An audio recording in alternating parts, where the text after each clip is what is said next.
Ассалаумағалейкум, құрметті көрермен жамағат. Жоғарыда айтқандағыдай есімім Аман болады. Бірінші топ көз мүгедек. Негізінде жалпы көзі көрмейтін кісілер де көзі көретін кісілер секілді смартфон, Android, айфондарды қолдана алады, және де компьютер, ноутбуктарды под управлением Windows тоже пайдалана алады. Яғни қазақшалап айтқанда қол жетімді сөйлейтін бағдарлама арқылы, қазақшасын айтқанда. Орысшасын айтқанда незрячие пользуются компьютером, ноутбуком и смартфоном благодаря программе экранного доступа синтеза речи. Благодаря программам экранного доступа, ну и синтеза речи. Яғни жалпы телефонның бетінде болып жатқан әрбір тексттер, әрбір файлдар, ярлыктар, приложениялар, программалардың барлығын сол программа озвучивает. Yani арасында орысша айтқан айып етпеңіздер. Енді ол телефондағы, компьютердегі әртүрлі ақпараттарды оқығанмен ол тек қана орыс тілінде және ағылшын тілінде ғана оқиды. Егер телефонда или компьютерде қазақша мақала ашатын болсаңыз, ол қазақтың әріптерін өткізіп жіберіп оқиды. Енді түсініксіз болады, дұрыс па?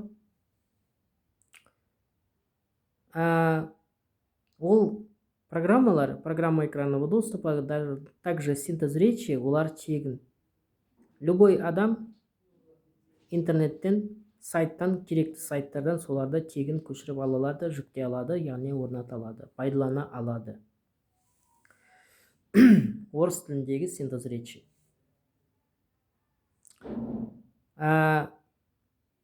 Бірақ біздің Қазақстанда сол қазақтың тіліндегі әріптерді оқитын қол жетімді дауысты бағдарлама, қазақшалап айтайық, сол платный. Ол 1-2 мың теңгенің көлемінде болса мейлі ғой енді. Жоқ, ол қымбат тұрады. Оған ол жағынан бизнес жасап қойған. Әрбір мүгедек компьютерді, ноутбукты портал арқылы алатын болса, поставщик сол программаны енгізіп береді. Так, былайынша интернеттен орыс тіліндегі қол жетімді дауысты бағдарлама секілді тегін жүктей ала алмайсыз. Смартфонға болсын, компьютерге болсын, ноутбукқа болсын, болмайды. Біздің Қазақстанымызда қазақтың тіліндегі қол жетімді дауысты бағдарламамыз ақылы. Ал одан кейін қазақтың тілі даму жайында қандай әңгіме айтуға болады? Егер көзі мүлдем көрмейтін кісі WhatsApp'та досының, туысқанның жазған қалай жағдайың, сәлем деген секілді сөздерді оқи алмайтын болса,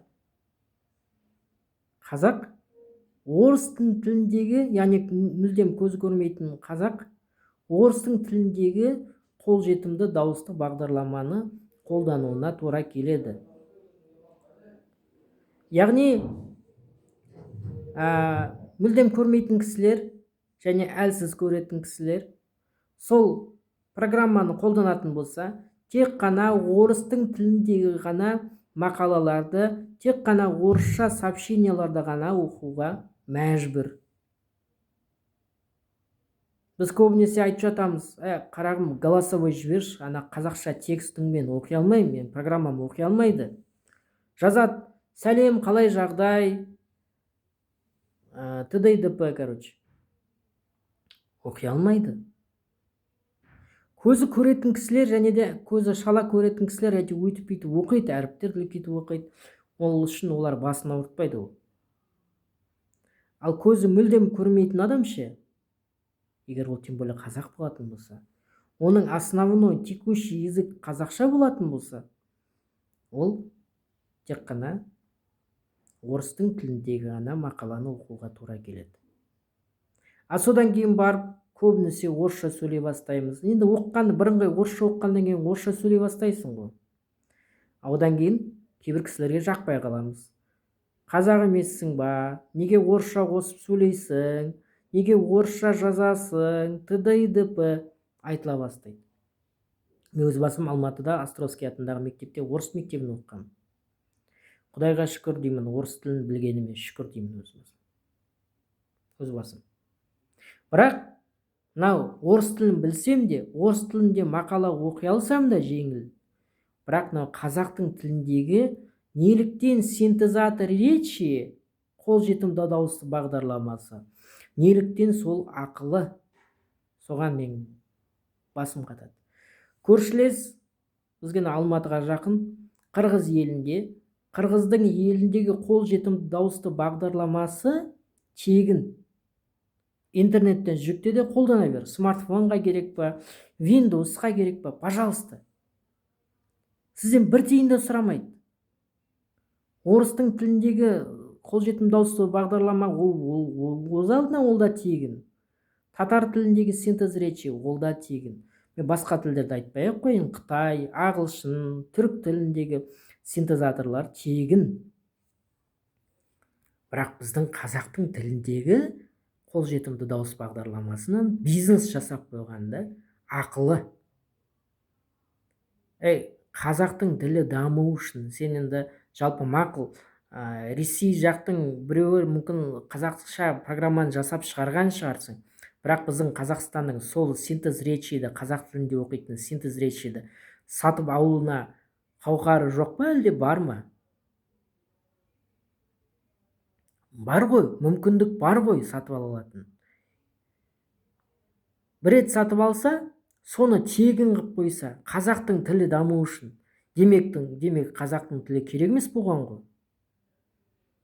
Айта бастайды сосын кейбір кісілер, қазақша сөйле, қазақша жаз, қазақ емессің ба?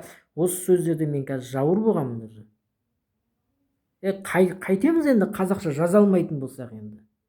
Өйткені біздің синтез речи тек қана орыс тілінде ғана жазады. Орыс тілінде ғана оқиды. Сол себептен құрметті жоғарыдағы кісілер және де қазақтың азаматтары мен азаматшалары өтініш атсалысыңыздар. Мына видеоны лайк басып жан-жаққа таратыңыздар өтініш. Әлеуметтік желіге іліп қойыңыздар. Facebook, Twitter, ВК, Одноклассник. Керек десеңіз өзіңіздің YouTube каналыңыз болса, оған да іліп қойыңыз. Таратыңыздар. Және де жоғарыда отқан кісілер осы менің видеома құлақ салуларыңызды өтінемін. Менің аты жөнім Оралбай ұлы Аман. Бірінші топ көз мүгедегі. Мен ұлтым қазақ.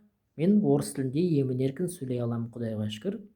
Бірақ орысша сөйлей алмайтын, орысша оқи алмайтын бізде кісілер көп. Және де мәселе тек қана оқи алмау емес, қазақша оқысы келеді мақаланы және қазақша тыңдағысы келеді.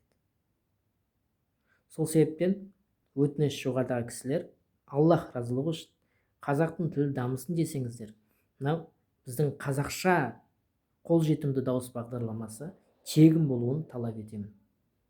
Тыңдағандарыңызға рахмет. Аман есен сау болыңыздар. Еліміз аман, жұртымыз тыныш болсын.